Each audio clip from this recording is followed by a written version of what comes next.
사람이 반드시 가져야 하는 지식 가운데 예수 그리스도에 대한 지식보다 더 귀중한 것은 없습니다. 이 지식은 사람의 일생뿐 아니라 저 세상에서의 삶에까지 결정적으로 중대한 영향을 미칩니다.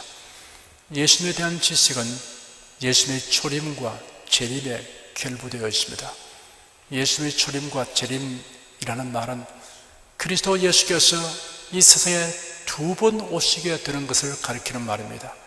히브리서 9장 28절에 이와 같이 그리스도도 많은 사람의 죄를 담당하시려고 단번에 들으신 바 되셨고 구원에 이르게 하기 위하여 죄와 상관없이 자기를 바라는 자에게 두 번째 나타나시리라 하였습니다. 첫 번째 오신 이후에 대하여 기록되기를 이와 같이 그리스도도 많은 사람의 죄를 담당하시려고 단번에 들으신 바 되셨다라고 하였습니다. 그리스도의 대속의 죽음은 모든 사람을 위한 것이지만 실제로 그 은혜를 입게 되는 대상은 모든 사람이 아니라 많은 사람입니다. 성경대로 정확히 설명하자면 택함을 받은 사람만이 예수 그리스도를 믿어서 그 은혜를 누리게 될 것입니다.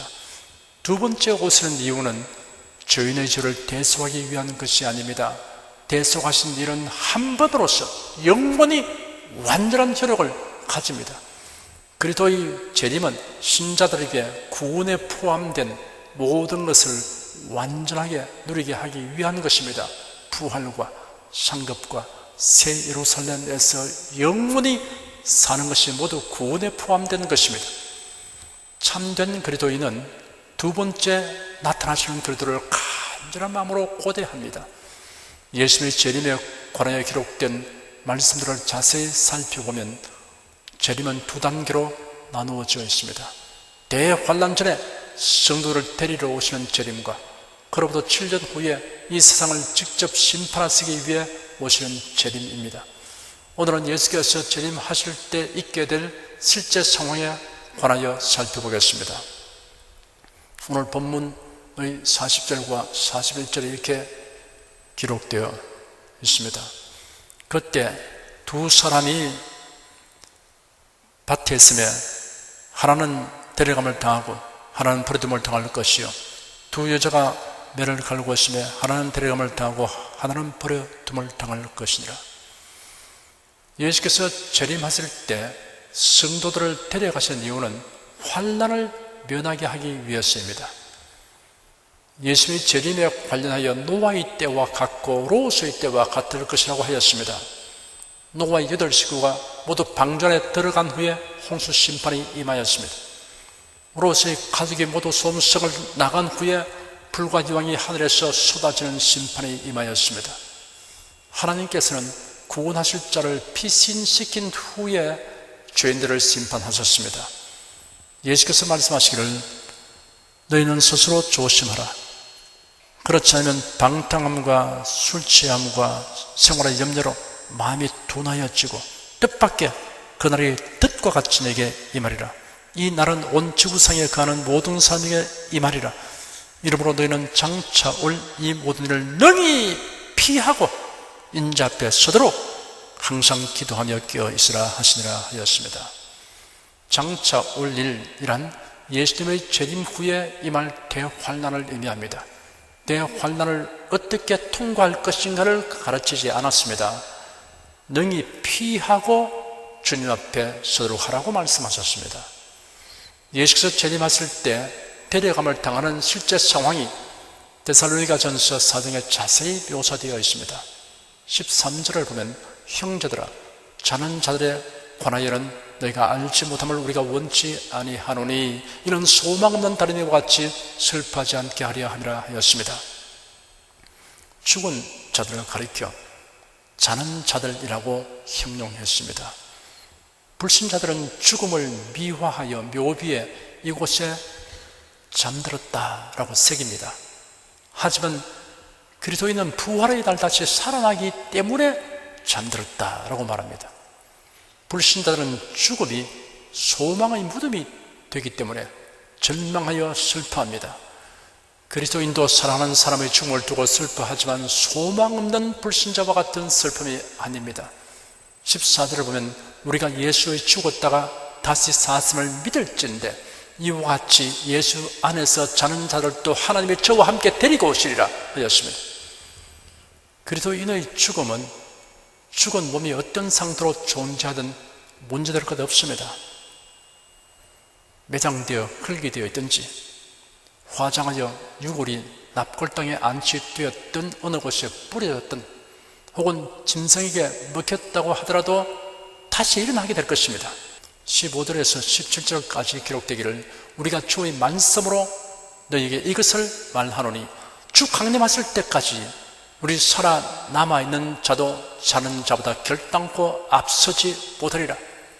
주께서 호령과 천상의 소리와 하나님의 나팔로 친히 하늘로 쫓아 강림하시리니 그리스도 안에서 죽은 자들이 먼저 일어나고 그 후에 우리 살아남은 자도 저희와 함께 구름 속으로 끌어올려 공중에서 주를 영접하게 하시니 그래야 우리가 항상 주와 함께 있으리라 하였습니다. 부활의 순서를 말씀하셨습니다. 그리스도 안에서 죽은 자들이 먼저 일어납니다. 그 후에 이 땅에 살고 있는 성도들의 몸이 변화합니다.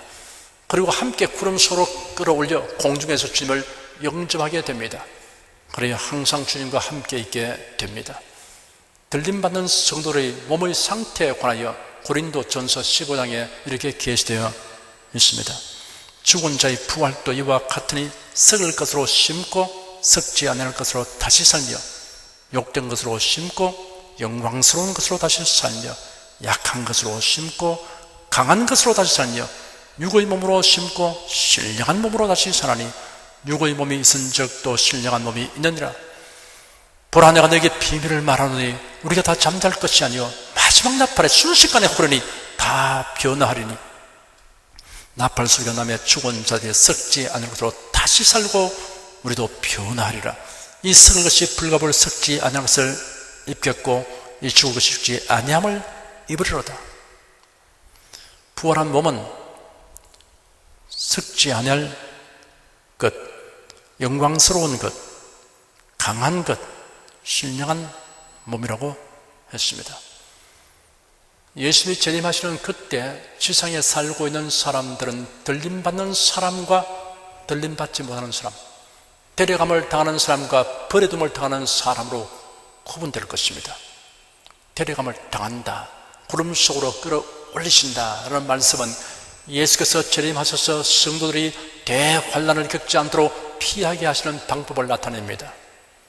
예수께서 말씀하시기를 그때 두 사람이 밭에 있음에 하나는 데려감을 당하고 하나는 버려둠을 당할 것이요 두 여자가 매를 갈고 있음에 하나는 데려감을 당하고 하나는 버려둠을 당할 것이니라 하였습니다. 누가복음에는 내가 너에게 이르노니 그 밤에 두 남자가 한자리에 누워 있음에 하나는 데려감을 당하고 하나는 버려둠을 당할 것이요 라고 기록되어 있습니다. 밭을 가는 사람은 남자들을 의미하고 맷돌을 돌리는 사람은 여자들을 의미합니다. 두 종류로 구분되는 것은 남녀로 구분되는 것이 아니라 데려감을 당하는 사람과 버려둠을 당하는 사람으로 된다는 말씀입니다. 밭을 가는 때는 낮이고 맷돌을 가는 때는 주로 새벽입니다. 지구상의 어느 곳에는 그 시각에 맷돌을 가는 새벽이고 어느 곳에는 밭을 가는 낮입니다. 밤에 누워있다가 들림받는 사람도 있습니다. 예수님의 재림시에 성도들이 들림받는 일은 지구상의 어느 곳에 있든지 동시에 경험하게 됩니다. 주님의 재림을 막기 위하여 일상적인 생활을 내팽개칠 이유가 없다는 사실도 말해줍니다. 자고 있거나 일하거나 데려감을 당합니다.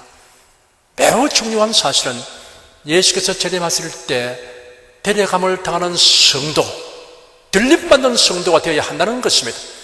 그러기 위하여 신앙 상태가 온전해야 합니다.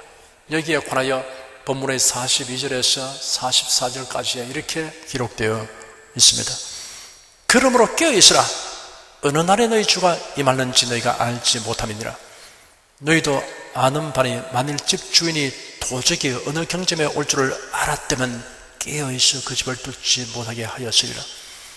이러므로 너희도 예비하고 있으라. 생각지 않은 때 인자가 오리라.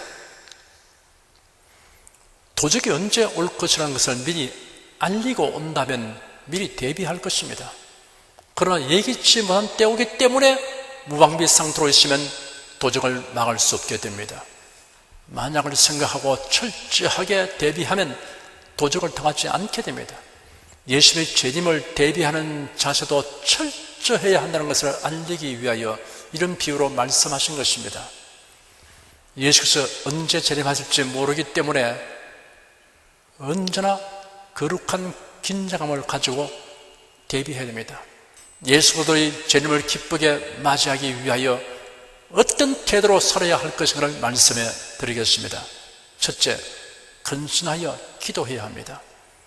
베드로전서 4장 7절에 기록되기를 만물의 마지막이 가까웠으니 그러므로 너희는 정신을 차리고 근신하여 기도하라 하였습니다.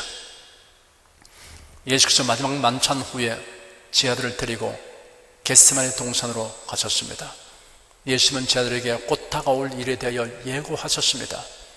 예수께서 자신이 유대 종교 지도자들에 의하여 이방인의 손에 넘겨지게 되고 십자가에 못 박혀 죽으실 것을 여러 번 말씀하셨습니다. 겟세마네를 향해 가시면서 너희가 다 나를 버려두고 떠날 때가 온다 하는 말씀도 하셨습니다.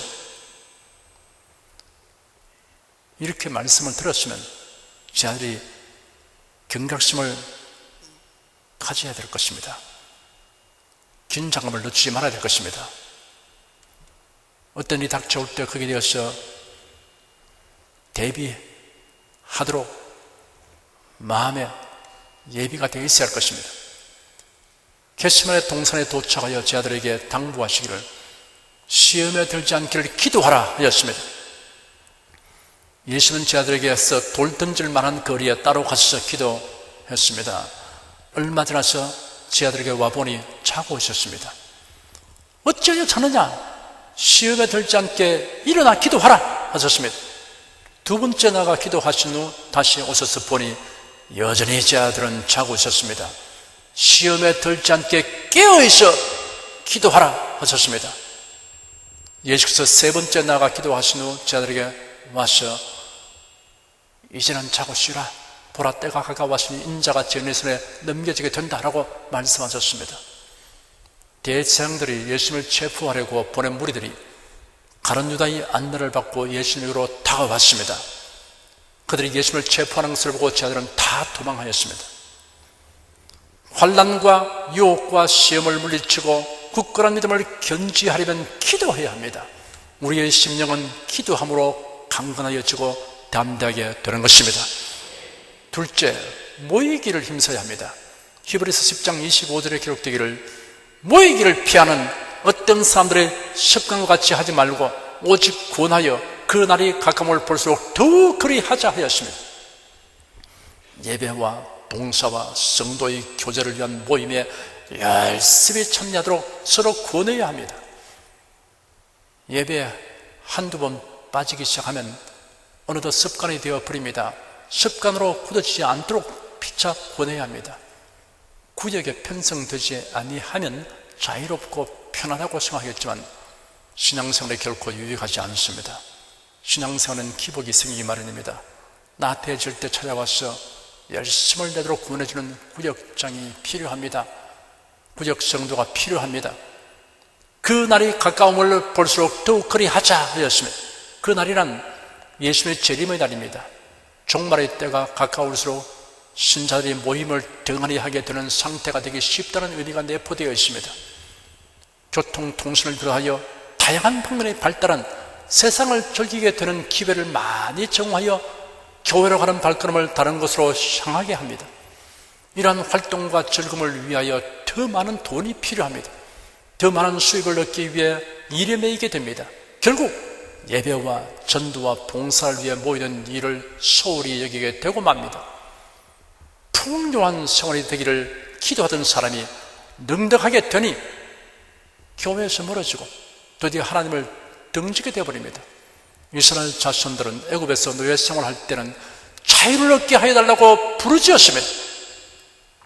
하나님의 응답으로 그들이 자유를 얻게 되고 젖과 꿀이 흐르는 가나안 땅에 들어가게 되었습니다. 그러자 하나님께 감사드리며 열심히 하나님을 섬긴 것이 아니라 가나안 족속들의 산당으로 쫓아다니며 온갖 우상을 섬겼습니다. 건강과 여유가 교회 모이기를 폐하는 원인 정이 된다면 그것은 복이 아니라 화가 됩니다. 건강과 여유는 교회 모이기를 힘쓰는 데 사용되어야 할 것입니다. 셋째, 재림하시는 예수를 맞이하기 위해 자신의 신앙 상태를 계속 점검해야 합니다. 예수님의 재림에 대비하지 못한 자들의 결국이 어떻게 된다는 것을 유대인의 혼인 관습을 비유로 삼아 경고하신 예수님의 비유가 있습니다. 마태복음 25장에 이렇게 기록되어 있습니다. 그때 천국은 마치 등을 들고 신랑을 맞으러 나간 10처녀와 같다 하리니 그 중에 5은 미련하고 5은 슬기는지라.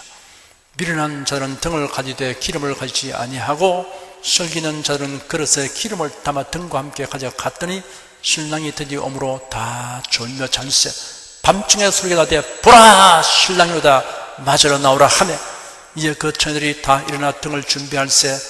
미련한 자들이 슬기는 자들에게 이르되 우리 등불이 꺼져가니 너희 기름을 좀 나눠달라 하거늘 슬기는 자들이 대답하여 가로되 우리와 너희의 세계에 다 부족할까 하노니 차라리 파는 자들에게 가서 너희 쓸 것을 사라 하니 저희가 살아간 동안에 신랑이 오므로 예비하였던 자들은 함께 우린잔치에 들어가고 문은 닫힌지라. 그 후에 남은 처녀들이 와서 가로되 주여 주여 우리에게 열어주소서. 대답하여 가로되 진실로 내게 이르노니 내가 너를 알지 못하노라 하였느니라. 예수는 신랑을 맞으러 나간 10처녀 비유로서 우리가 예수 그리스도의 재림에 대하여 예비하는 합당한 태도를 가르쳐 주셨습니다.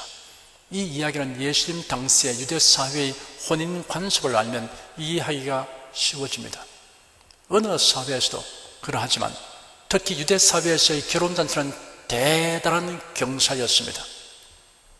유대 격언에 6살부터 60세 노인까지 결혼 행진곡에 발맞춘다라는 말이 있습니다.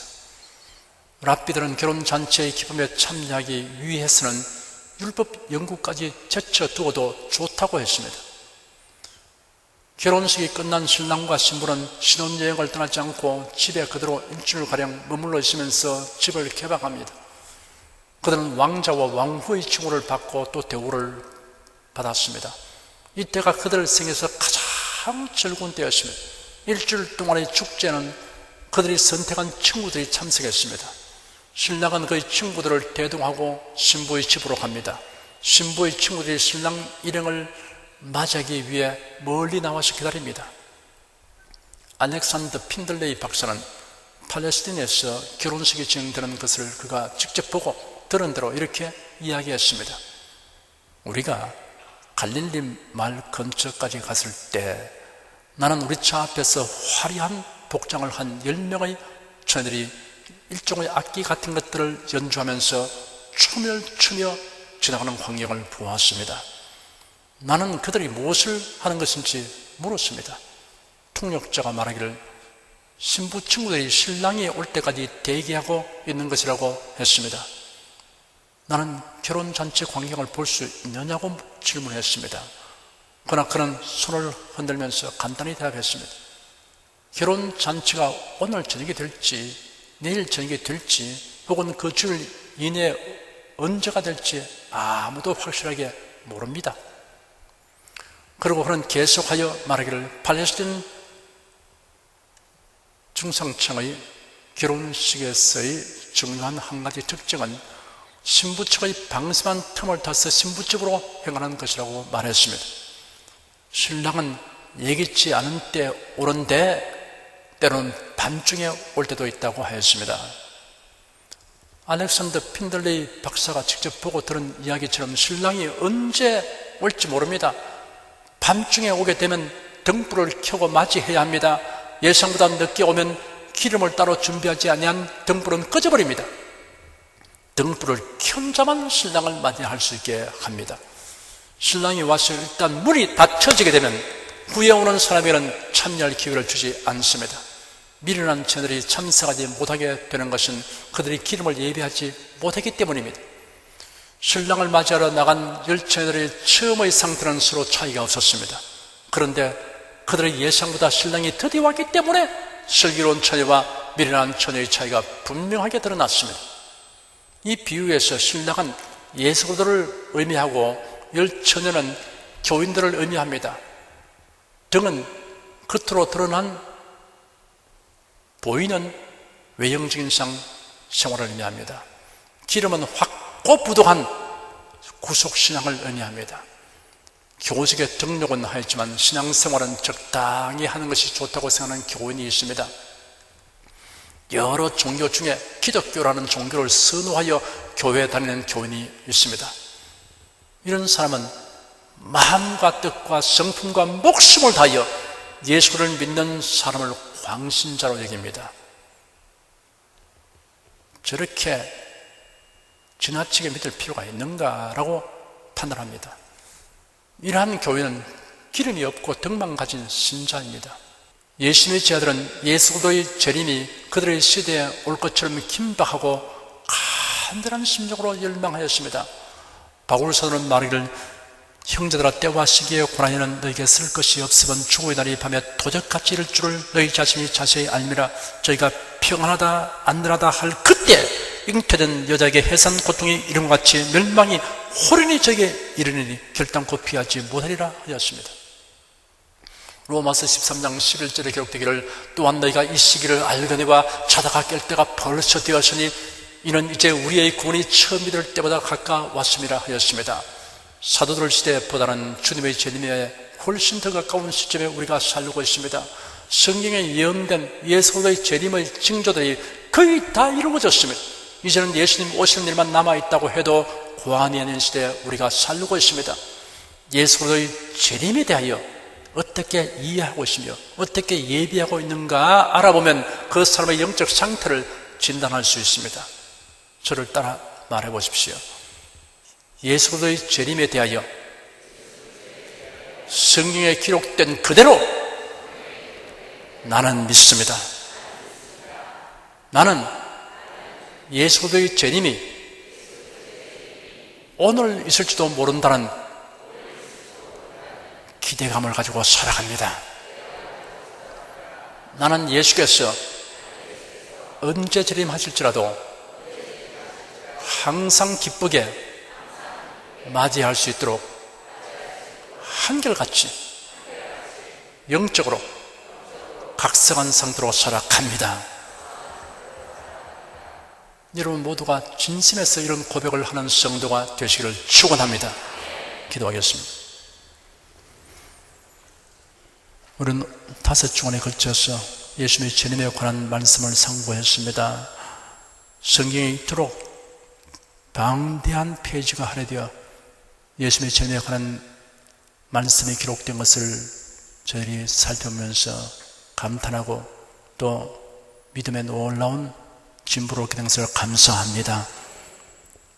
예수님이 친히 말씀하셨고 천사를 또 외쳤으며 사울을 또 예언한 이 예수님의 재림에 관한 이야기는 우리에게 설레는 기대감을 가져오며 인생을 살아가는데 세월을 아끼며 사는 지혜를 얻게 하심을 감사합니다.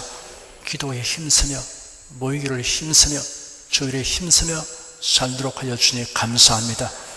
우리 온 소리 슬기로운 5처녀와 같이 주님을 고대하며 자신의 신앙을 끊임없이 증거하며 기름 준비되어 있는지를 살펴보는 성도가 되게 하여 주시옵소서.